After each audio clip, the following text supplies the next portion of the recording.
Welcome, everyone. Thanks for joining us. We're going to get started in just a minute. Feel free to drop in the chat before we get started where you're tuning in from. I'd love to know where our Terps are tuning in from.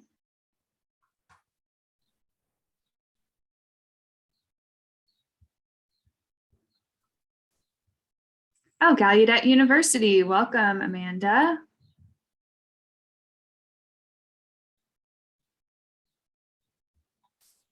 Baltimore. Welcome, Lad.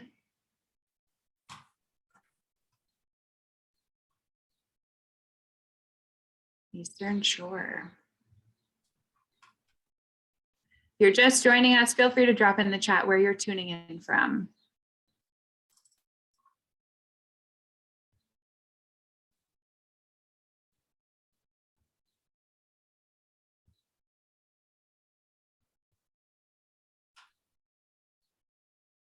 Burnsville. Welcome, Anna.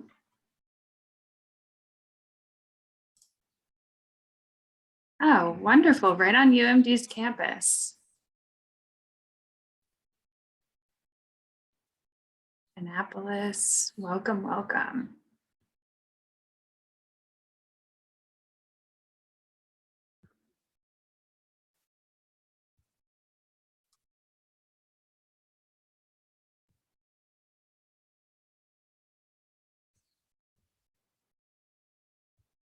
Greetings, Terp alums. Can you remember the feeling of sitting in class, captivated by a professor's passionate teaching that sparked your curiosity? Well, today you'll get to experience just that all over again. Thank you for joining Alumni Association's new lecture series, For You. Through these events, we are excited to share with you the groundbreaking research from our world-class faculty who are helping to solve the grand challenges of our time. Now get your notepads ready and don't be afraid to ask questions, but don't worry, there won't be any pop quizzes at the end. Welcome back to the classroom and go Terps!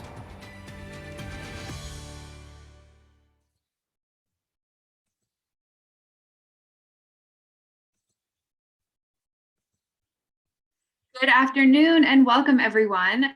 My name is Ellie Garrity. I'm the Director of Alumni Career Programs for the University of Maryland's Alumni Association.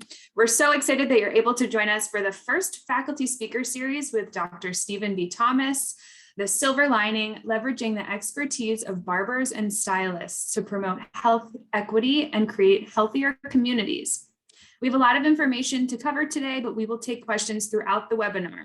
Feel free to submit any questions using the chat function in your Zoom panel. This webinar is being recorded, so by participating, you acknowledge and consent to your image, likeness, or voice being recorded. Speaking of recording, a recording and the slides from today's webinar will be available and shared with you following today's session. Okay, our UMD faculty member, Dr. Thomas, is one of the nation's leading scholars in the effort to eliminate racial and ethnic health disparities. Dr. Stephen B. Thomas has applied his expertise to address a variety of conditions from which minorities generally face far poorer outcomes, including cardiovascular disease, diabetes, obesity, and HIV/AIDS. Dr. Thomas, we're so excited to have you here today. I will let you jump right into things and share a little bit more about the great work that you do. Thank you very much, Ellie. And you and I have a conversation here today, and maybe the team can spotlight us together, put us on here together. We're still learning all this technology. There I go. Hey, Ellie, thank you so much for letting me come in to meet the alumni out there. And I have a story to tell them about what COVID has shown us. One of the things that would be good is to get a pulse beat of this audience. So we have some folks behind the scenes, and I love President Pines. We're all back in class. We have some folks behind the scenes. I want you to think about a word, and this is to the audience out there and to you, Ellie. What word best kind of describes how you're feeling right now at this moment in the pandemic?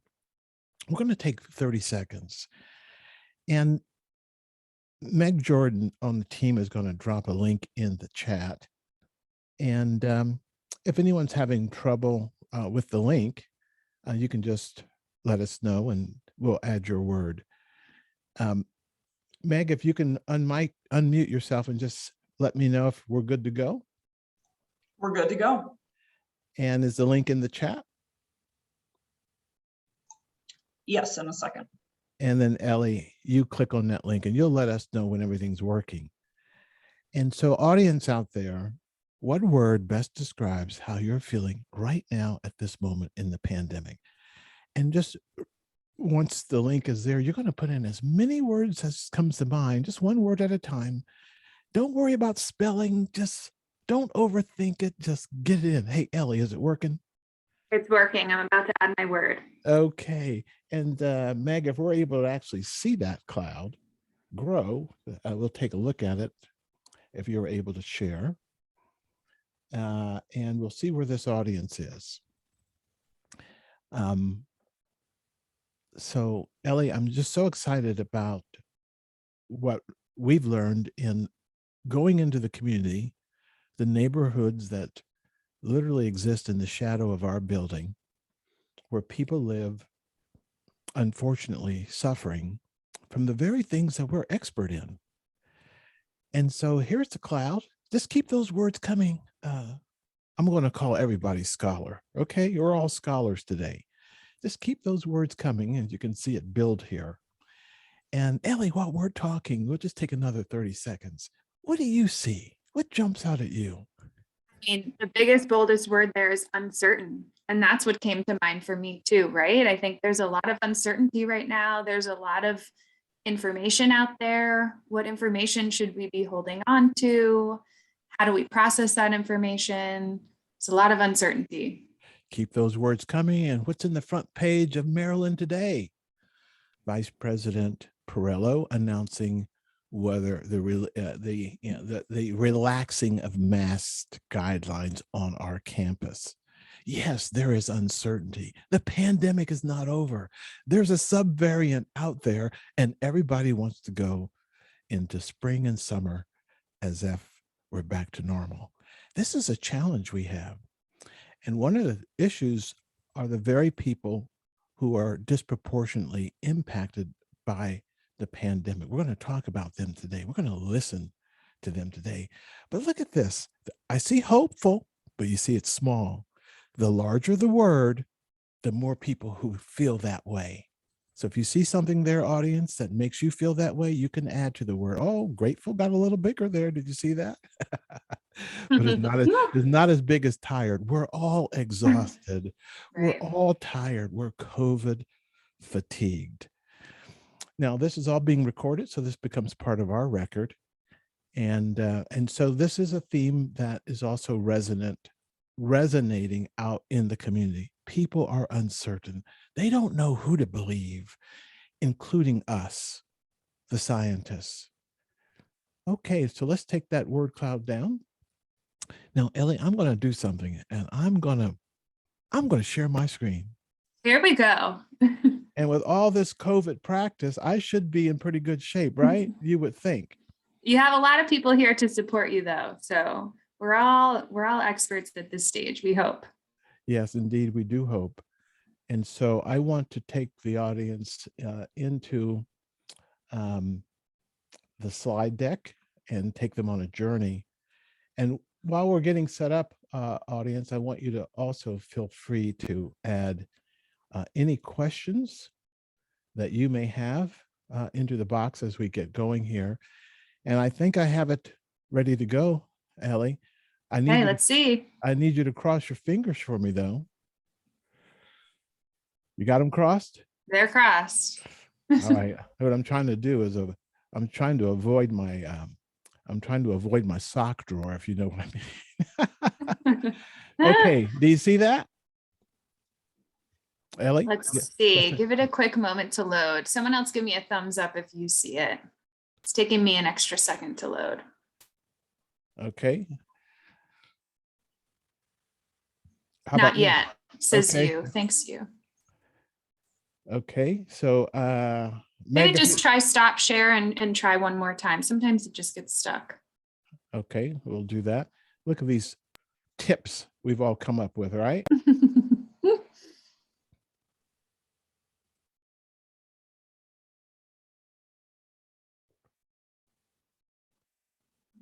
Hold Hmm. tight. That's interesting. You know, with all the practice we did, do you see it now? I'm gonna let Meg jump in potentially to help with this. Meg. People see it. I'm looking at the Alumni Association Faculty Series screen. Yeah, that's my first slide. That's my second Great. slide. Oh, then we are here. We're ready. And there's nothing obscuring the view? No bars in the way? No, everything looks good to go.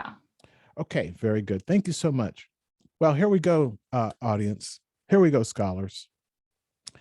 What could possibly be a silver lining in a pandemic? And if I have any English majors out there, they may be able to tell us where is the origin? What's the origin of that idiom, of that phrase, silver lining? Where does that come from? I think it comes from a poem, but it has to do with the fact that in any situation, bad situation, there's something good that can come out of it. And as a Black man in America, and you can see the image I have here, Dr. Martin Luther King, this was actually a piece of art drawn by one of our undergrads back at the 50-year anniversary of the March on Washington. And I've always kept it in my slide deck because I think that I've learned every year I get older, but every year the entering freshman class is about the same age. And scholars, you should know that there are increasing numbers of students who don't know who this is. We have students come from all over the United States. They come from all over the world. We have no idea how much Black history or the history of the civil rights movement is part of their experience. So I'm going to say some things here today you may not agree with. These are tough issues. We should not assume we're going to agree on everything. Let's have a robust conversation. And but here's information that you can use to reach out to me if this conversation warrants a next stage. I hope it does. So as you can see here, what is your dream? And I think in the midst of the pandemic, everyone's kind of reassessing what their dreams were and what they may be moving forward. My little commercial here on the Maryland Center for Health Equity, we're in the School of Public Health. We were established in 2010. And around the outside of this set of images here are the ways in which we engage the community.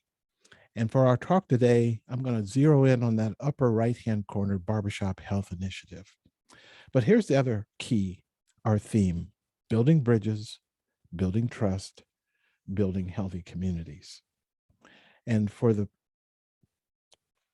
more than a decade, that has been our mission, to take and translate the science of medicine and public health and literally translate it into culturally tailored community-based interventions. We've been doing this work before the pandemic. And in many ways, when the pandemic hit, it was the opportunity to pivot. You know, don't you remember in those early days, people were totally flummoxed. This is a virus that has never been seen in humans before. And so the mere fact that we were faced with a novel virus, no treatment, and the speed at which we actually developed the mRNA vaccines. Now think about that. Hey, my STEM scientists out there, my STEM grads out there, the bench scientists who came out of the laboratory with a vaccine in what can only be called miracle time. So how is it that the country that developed the most effective vaccine against COVID to this very day continues to have challenges getting people vaccinated? You see, a vaccine without vaccination is an exercise in futility. You've got to get the vaccine into the arms of the people. Long story short, we've been part of a major study supported by the Chan Zuckerberg Foundation by way of Johns Hopkins Center for Health Security. Our focus was on recovering from the COVID-19 pandemic here in Prince George's County. That was our focus. And on September 22nd, we released our final report. We'll make this available to all of you. You can see there the highlights of our big 4 takeaway themes. I won't read them all, but I highly encourage you to see what we've learned about what is going on in Prince George's County, the home of the University of Maryland. For many of you, this is typically how we think about looking at data. Take a look at this data and think about your grandmother. Think about anybody in your family who didn't go to college, and think about what they would think of interpreting this graph right here.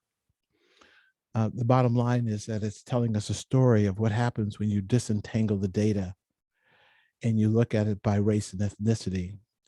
And just a long story short, Latinx and African Americans are significantly suffering from this disease.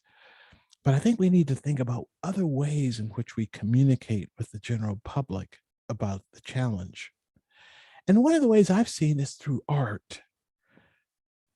I don't know if you made it to the mall, but I did. With the art installation, at this point, we had about 900,000 people dead from COVID. And each one of those flags has a name on it of a person who's died of COVID. Look at that field there. If you did a 180, it would look like this as far as the eye could see. And if you look closely, you'll see these are real people. I think we've got to put a heartbeat on our statistics, make them real. Right now, people are numb to the death and suffering from COVID. The war has taken over the front pages, and the pandemic has not gone away. So it's in a context like this that I say, let's lift up some Terp pride. This is our campus. And who could imagine that on our campus, we have a statue of Frederick Douglass? And if we want this little scholar's future to be bright, then we need to take a look at not only what Dr. Martin Luther King said about what is your dream, but also what Frederick Douglass says. If there's no struggle, there's no progress.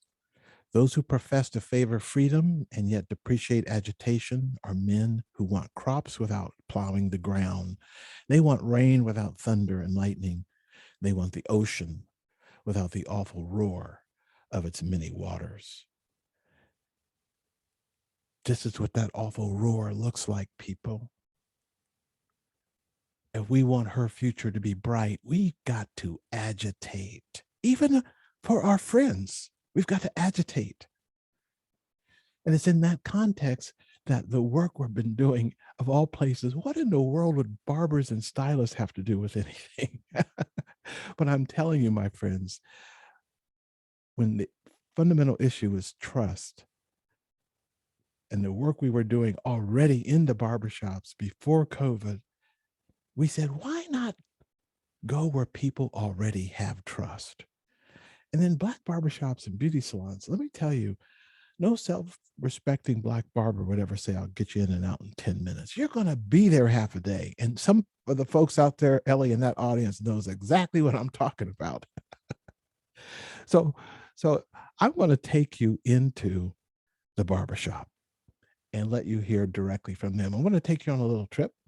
Keep your fingers crossed for the technology. Ellie, are you there? Just say yes if you can hear me. Yes, I can hear you, and my fingers are crossed. Okay, here we go here.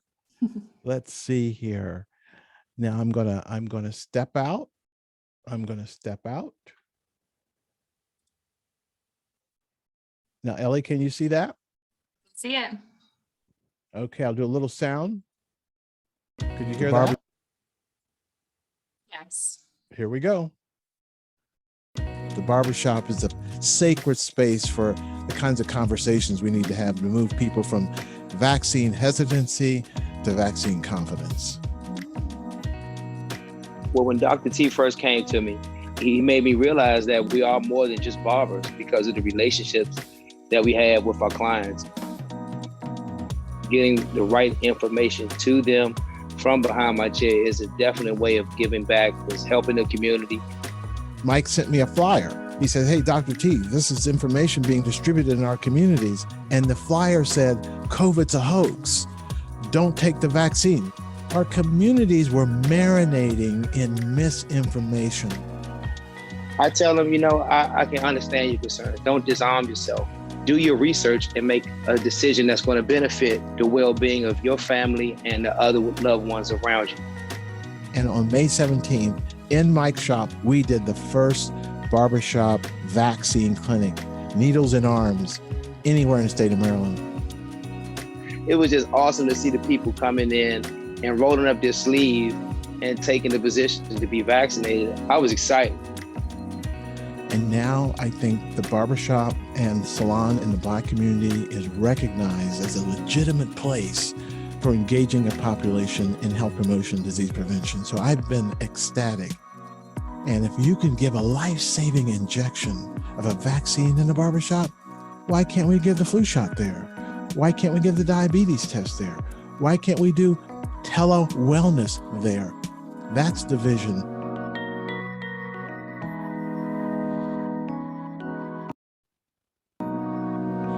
And I stopped there to say, so pleased to have our friends at Luminous Health actually helping us to bring these services into the community.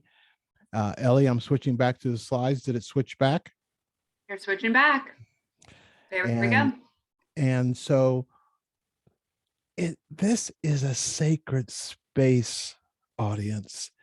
And one of the things that happened once we brought our health services into this setting and the clinical folks recognized, oh, this is how we reach the people at the last mile, the people at the hell no wall. And when we did our first vaccine clinic, we ended up getting a call from the White House because guess what? Our local paper is the Washington Post. And so what you see here on the left is a story that ran by Lena's son, front page in the Washington Post about the work that we're doing in the barbershops. Yes, that call from the White House came and they said, we've been watching what you've been doing. You think you can scale this work in the barbershops? And in many ways, the rest is history. And so was launched Shots at the Shop, which is the White House initiative to bring COVID education and vaccine education and vaccinations into African-American and Latinx barbershops and beauty salons. We have over 1,000 barbershops and salons in the network, and we're working to bring them up to speed to deliver trusted information to their client base. And one of the things that we've learned is that you have to reach people where they are. And one of the barbers in our Zoom town hall said, Dr. T, you got to break it down like you're breaking it down to an 8th grader. And long story short, what I'm about to show you is work in development on the Barbershop Storybook project. And you know what's so exciting about this, Ellie? We reached out to UMD alum, and you're going to meet 2 Terps, former Terps, their alum, who are part of leading us in this effort. Okay, Ellie, I need you to let me know what's happening. Okay. Did it switch See over? Yeah, it switched over. Let's see if anyone recognizes the Terp alum in your video. All right, here we go.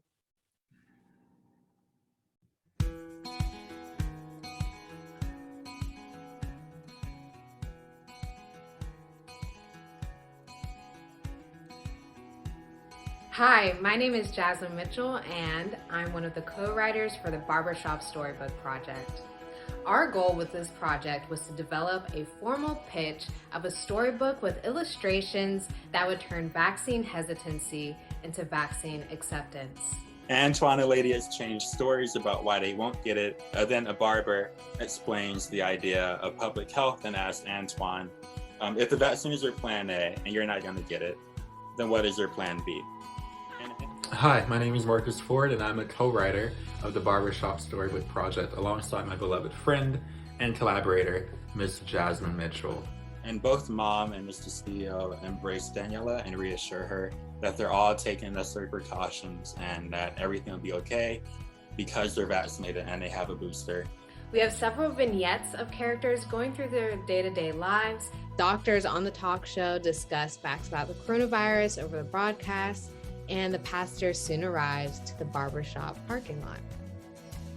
They all come together at the end at the barbershop. And this shows just how much of a cornerstone the barbershop is in the Black community and how they played a role in bringing everyone together. Barbers and hairdressers have been such a beacon in the Black community ever since the Underground Railroad. So what better vehicle to spread truth and good information than at the barbershop? With this project, we took a slice of life approach, and we want it to be a conversation starter for people to have in their homes, in the barbershop, and beyond. It was our job and goal to create relatable characters so that people in the barbershop can pick up our zine and see themselves in it, or someone that they know. Antoine lost his job during the pandemic and has been crashing at his sister Sharice's apartment. Now, the next step is for you to partner with us to bring this story to life. We are so excited for this book to be published in fall of 2022 and distributed in barbershops and salons across Maryland. Together, we can make a difference in the lives of many to get vaccinated, boosted, and to stay safe. All right, virtual scholars out there, how about some snaps for those Terps? I was so pleased and impressed. Hey, Ellie, did it go back to the slide deck? Yes, back at the slide deck, and you got a couple things in the chat. You got some claps. You got some people saying, love this. Listen, this is a heavy topic. And if there's anything that we've learned is how do you keep the conversation going? This is a pandemic.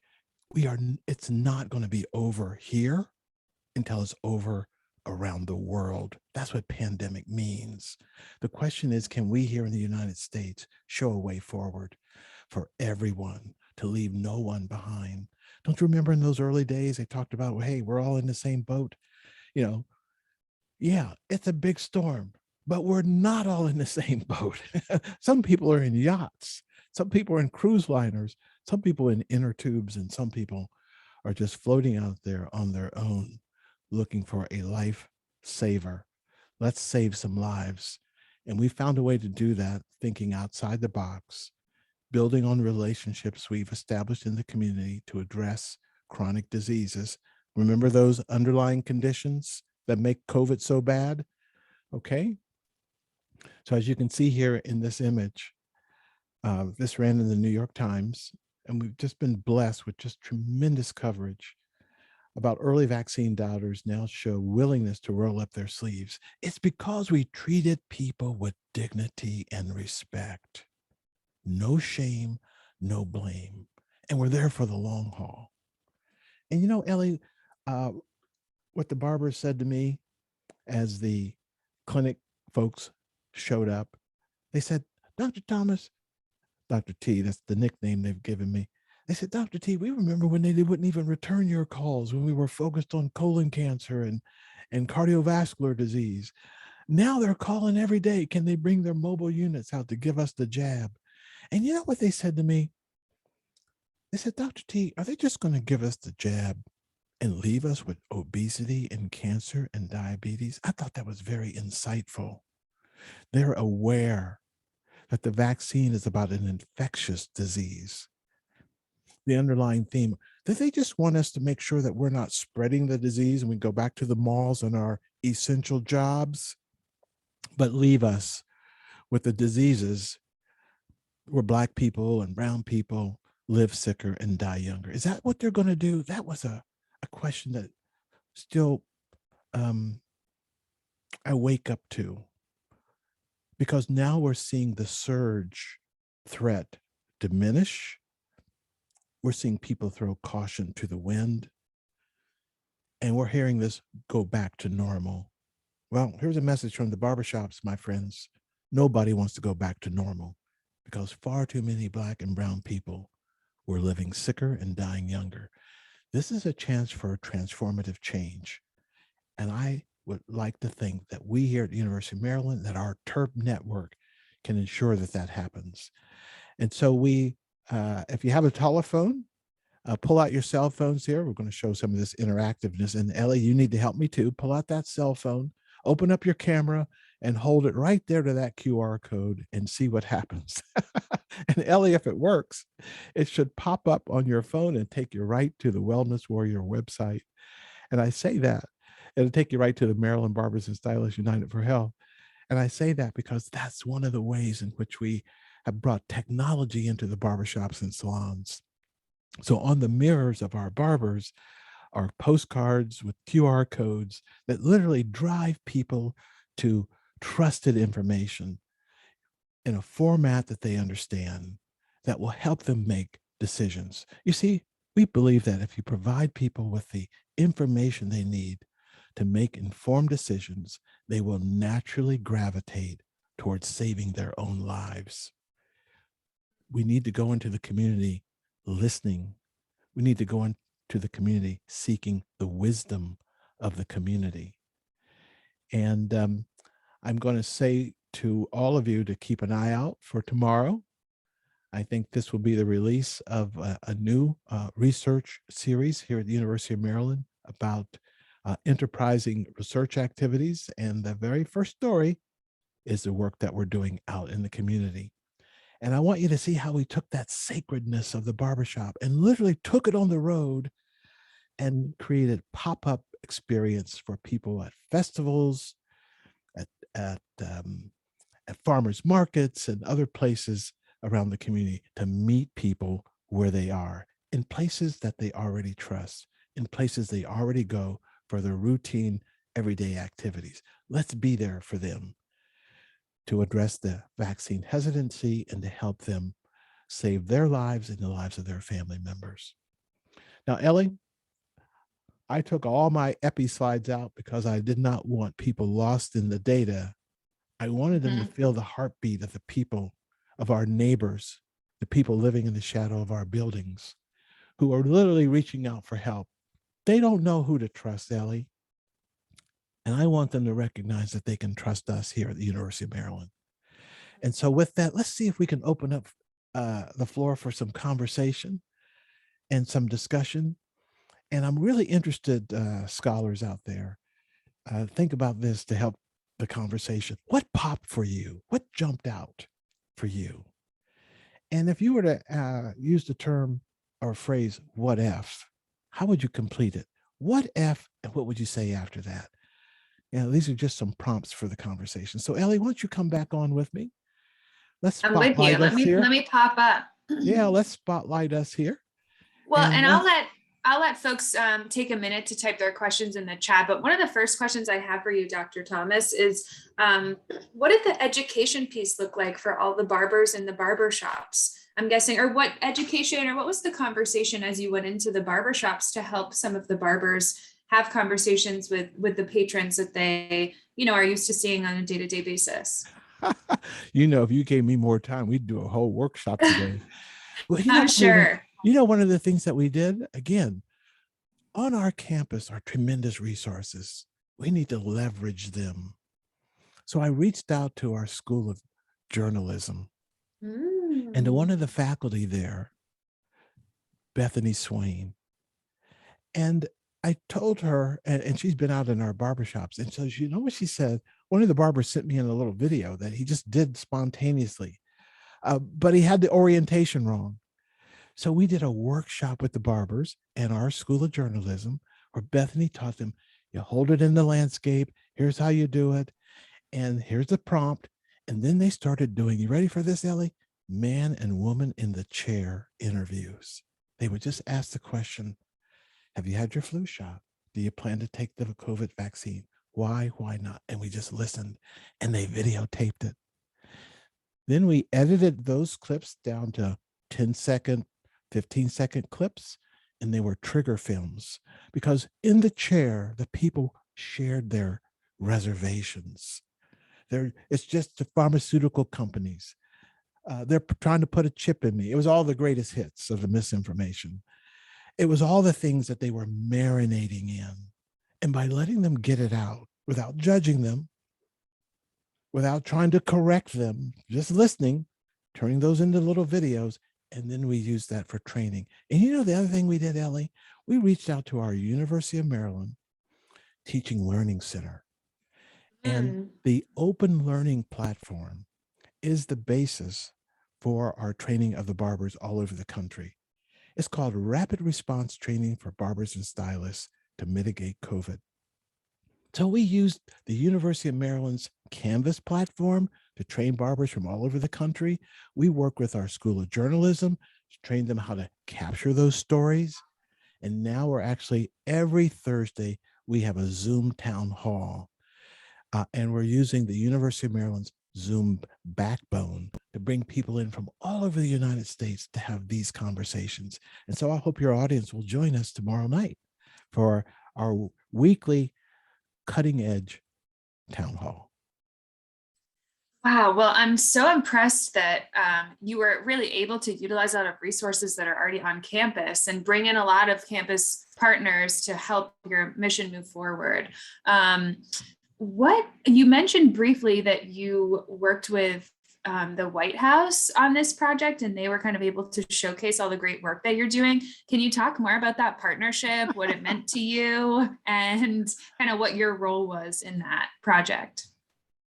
Well, you know, we were just doing what we had been doing for the past 10 plus years.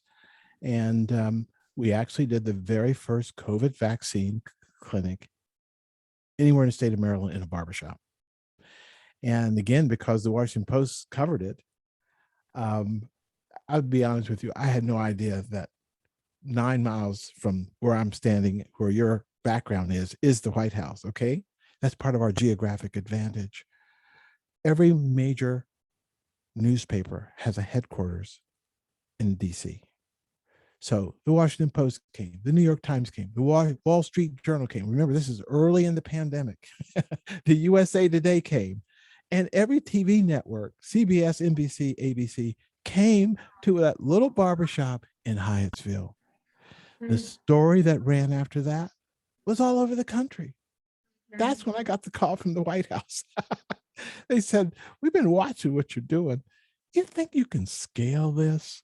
And really the rest is history. It wasn't easy, but Terps rallied. We didn't have money. We didn't have a grant. We had will. And we had a university willing to leverage the resources we had to make a difference. And so I'm very proud of how Maryland did that. And now we're, you know, our barbershop model is the model that's out there. And, you know, connecting people to a clinical partner is not easy. It's one thing to do it down the street with Luminous Health or our friends at University of Maryland Medical Center. But how about somebody in Arkansas who calls and says, hey, can you help us? Well, we reached out to our professional network, the National Association of City and County Health Officials. They're the professional society for all the state and local health departments, just like the Alumni Association serves all the alum. We partnered with NACCHO. And therefore, when we get a call in from Arkansas, we just call NACCHO and say, let's connect the health department in Arkansas with this barbershop in Pine Bluffs. And it worked. We have a shop in Atlanta. They've delivered over 1,000 COVID vaccines. Wow. All of these good stories are part of the silver lining of the pandemic, but you're not going to see it. The oxygen of the news is now taken up with the war. As the surge resides, the news cycle moves on to other things. And Ellie, we have to figure out, how do we stay the course? How do we keep the energy when the press has moved on to other topics? If the only time we kind of get activated is when the deaths start to spike in hospital, we've waited too long. So how do we get that public health message in? And that's why I'm so happy we're here today. So we're committed to staying the course. We know that this is not over and that long hauler disease is real. So audience out there are people in your audience listening to us right now who have suffered from COVID, who've had loved ones who've suffered from COVID, who may have loved ones who are still even unvaccinated. Put that in the chat, audience. You have loved ones who are still unvaccinated. What is their motivation? What is their motivation? And Ellie, you know what else? We need to bring our historians and our political scientists into the conversation. I've never seen a situation like we have today where public health professionals are under attack, death threats, being run out of their jobs, no longer invited to in the room where it happens, where people are making decisions because they don't want to hear the public health message. You understand what I'm saying, Ellie? They want to get the economy back going. People are still dying. And if we don't help solve this problem around the world, it will stay with us. It will stay with us. So now confusion over the boosters and who should get a booster. What is the normal course? The science is still evolving. And when science evolves, it does not mean we were wrong. It means we're learning.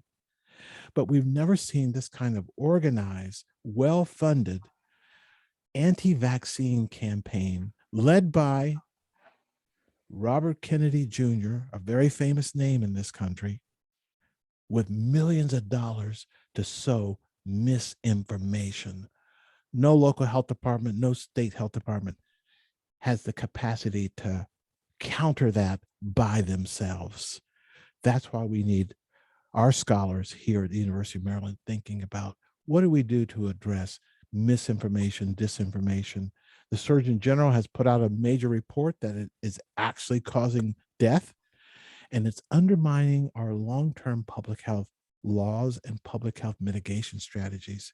If we're not careful, the very things that have protected us, that have actually been responsible for our extended lifespans, will be undermined by what's going on right now. We need to pay attention. Well, and you had some responses in the chat to some of the folks who were able to share with us why maybe they're not vaccinated or people in their family aren't vaccinated. It looks like a lot of folks shared about these people who aren't vaccinated maybe having lack of trust, or they have misguided politics, or they've aligned with politics that don't support this. But yeah, a lot about kind of trust, things like that. Well, you know, really, Ellie, you know what we learned? Trust matters. yeah. Trustworthiness also matters. Okay. So we have built trust in these network of barbershops and beauty salons. If our clinical partners just abandon us with all those other chronic diseases we were just talking about, then we lose trustworthiness. We may not be able to rebuild it. This pandemic has been so disruptive. It has exposed the inequalities in our society. Let's fix those things. Okay? Mm-hmm. So trust is a calculated risk. I get it. And a lot of the distrust is legitimate. For many African Americans and others, they have legitimate reason to be distrustful of medical science, medical research. And one need not go all the way back to the U.S. Public Health Service syphilis study done at Tuskegee from 1932 to 1972. Isn't it interesting, Ellie? That's the longest non-therapeutic experiment on humans in the history of medicine and public health. And right now we're at the 50-year anniversary of when it was stopped. Do you know why it was stopped?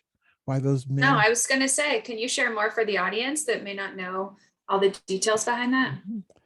So an infectious disease, syphilis, 1932, no treatment, no effective treatment, and a disproportionate burden of the disease among African Americans in the Deep South. And 1932, what was going on back in the 1930s, huh? A Great Depression. So foundations were working to solve the problem of syphilis, just like we're solving the problem of COVID. And the money ran out when the Great Depression hit. And you know, Ellie, the scientists said, we have all this data. Maybe for the next 6 months, we can just follow these men. We have no money for treatment, but let's just follow them so we don't lose them. That's what they thought. That was the beginning. 1932, 1972, 40 years. What they thought was 6 months went on for 40 years. That's why we're still talking about it now.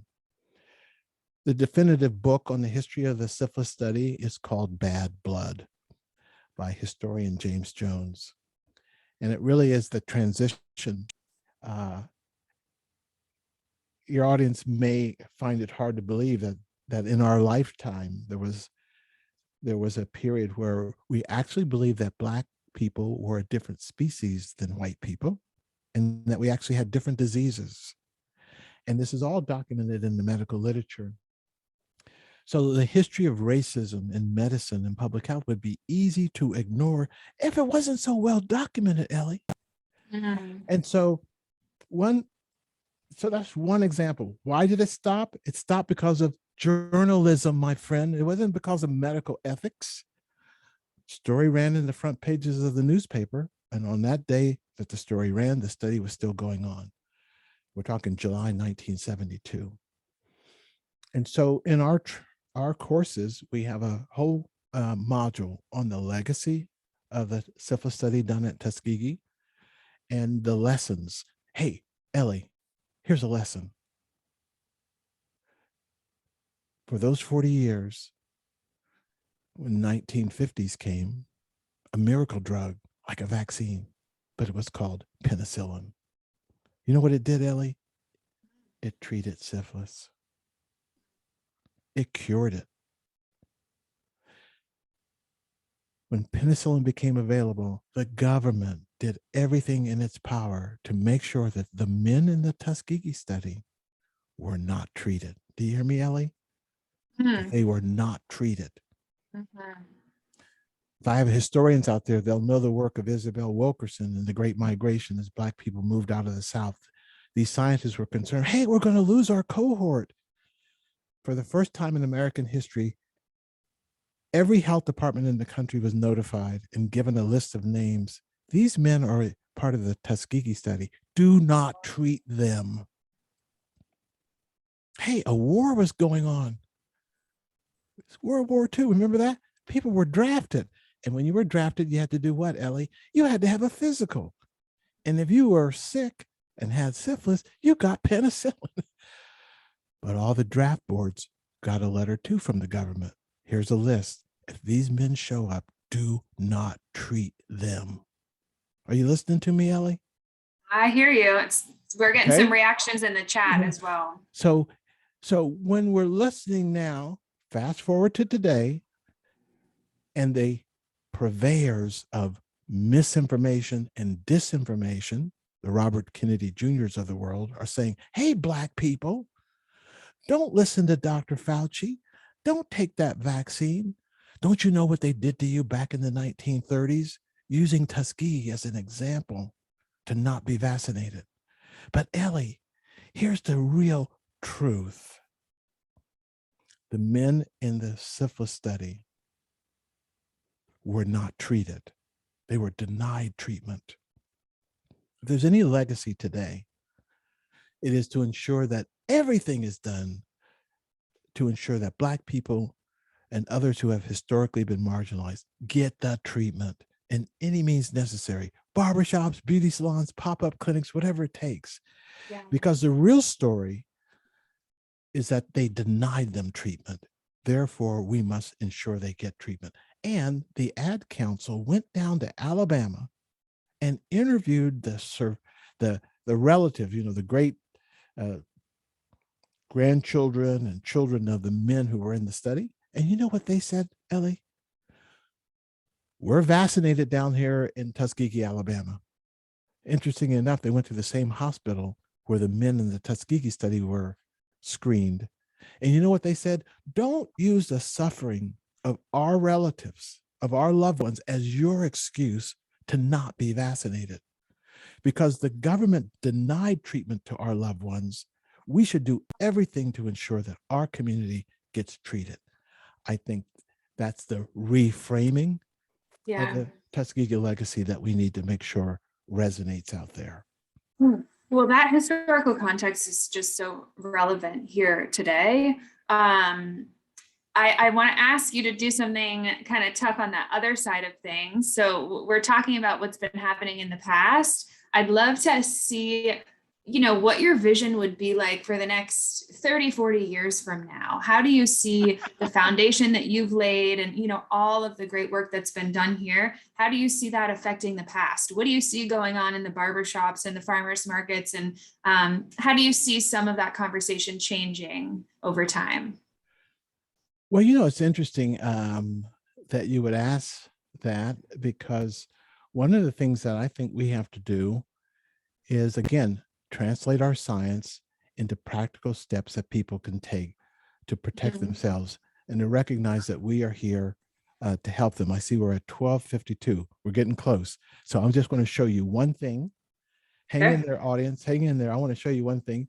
One of the things that your audience needs to know is that the science of COVID mitigation, some of the most important scientists are right here on our own campus. Ellie, did you see that change? Yes. This Dr. Don Milton is one of the leading scientists in the world, demonstrating that COVID is spread by aerosols, not droplets. Have you ever walked into a room, Ellie, where somebody's been smoking? They're not there anymore, but you can smell the smoke. Oh, yeah. That's an aerosol. Hey, Ellie, have you ever walked into a room and somebody's wearing heavy cologne or perfume? You don't know who it is, but you can smell it. That's aerosol. It hangs in the air like smoke. So can you see that little duct tape? Yes. These are Corsi Rosenthal boxes. This is a simple box fan and HEPA filters. These HEPA filters, these special HEPA filters, will take 99.9% of particles out of the air. It takes COVID out of the air, Ellie. So if you're living in a house with people who you don't know their vaccination status, if you're living in here's the question to all the audience out there: who are you sharing air with? Do you know their vaccine status? You're in church, you're at a funeral, you're at a wedding, you're in any congregate location. Well, these filters will take COVID out of the air. You can buy HEPA filters. They'll be several $100s, maybe into the thousands of dollars. Hey, Ellie, we built these with resources that Dr. Milton made available to buy the supplies, and our undergraduate students literally built these boxes. They are scientifically proven to take COVID out of the air. And then, Ellie, we took these boxes. You ready for this? I'm ready. To College Park Academy, the middle school, right around the corner from our university. And the students in the 6th, 7th, and 8th grade science classes decorated the boxes with their art. Oh my gosh. And so now that's amazing. So now we have not just a functional filter, we have a priceless piece of art. And I wanted to show you this before you say, Dr. Thomas, we're all done, we have to stop. We have a van packed with these filters to be delivered to barbershops and salons, churches, our immigrant community, our Afghan families who are living in small spaces, our refugee families in the Kenilworth corridor, our Casa de Maryland. We're taking these to the places where people who otherwise would not have the resources to purchase new HVAC systems in their apartments. They just don't have those resources. These filters can save lives. We'll be delivering them all this rest of this month. And we'd really like to have some alumni out there say, hey, I'll volunteer and help deliver. In fact, one of our delivery stops, Ellie's going to be President Pine's University House. Oh, he'll be excited. As an engineer, he'll love it. Yes. Oh, wow. We got a thoughtful comment in the chat. Courtney says, this also helps children understand the science of COVID and obtain some control over its transmission.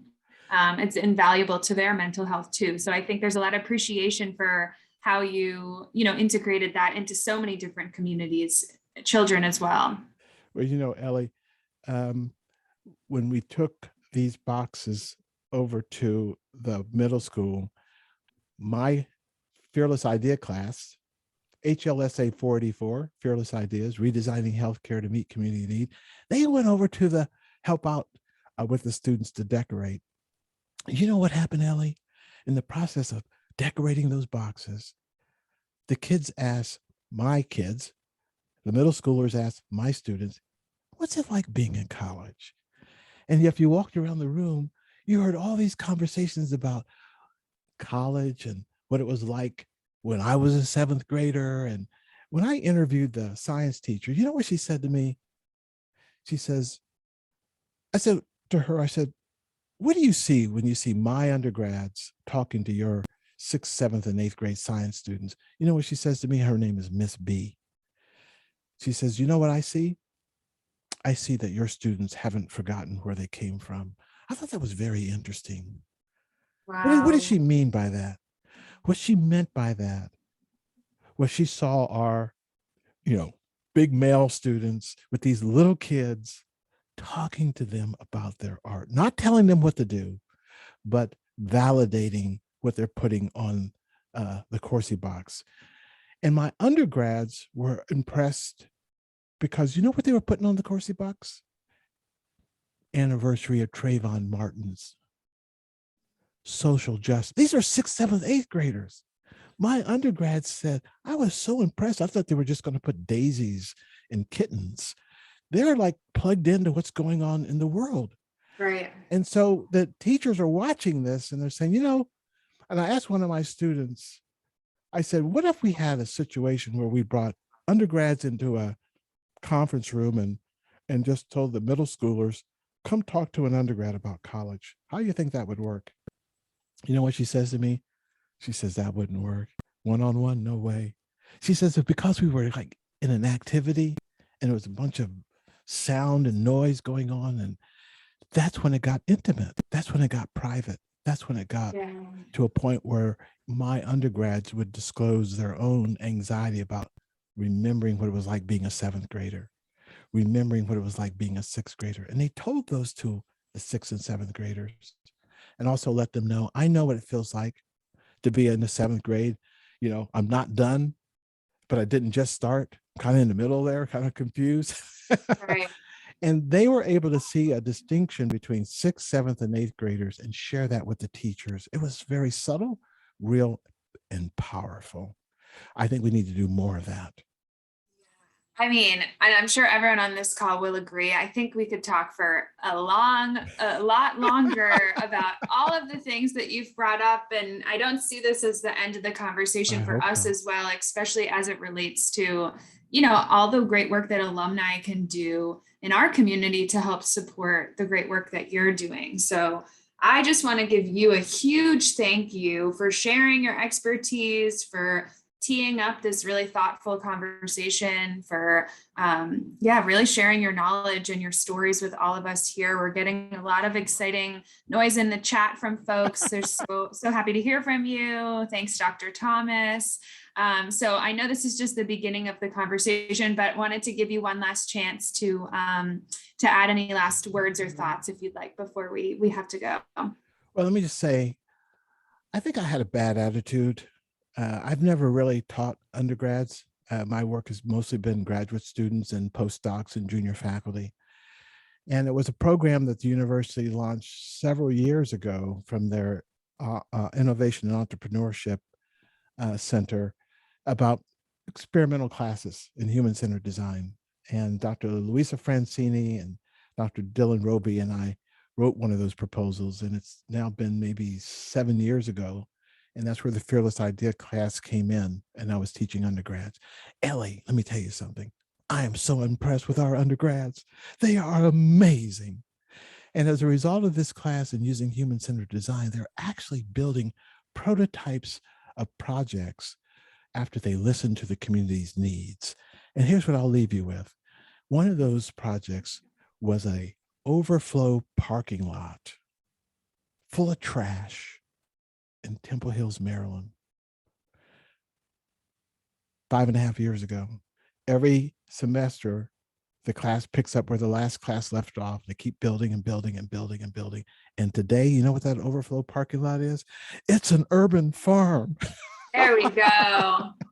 It's an urban Oh my farm gosh. with 15 raised beds. Last growing season, we had over 1,000 pounds of produce, all delivered to Catholic Charities Kitchen and turned into meals that served the needy.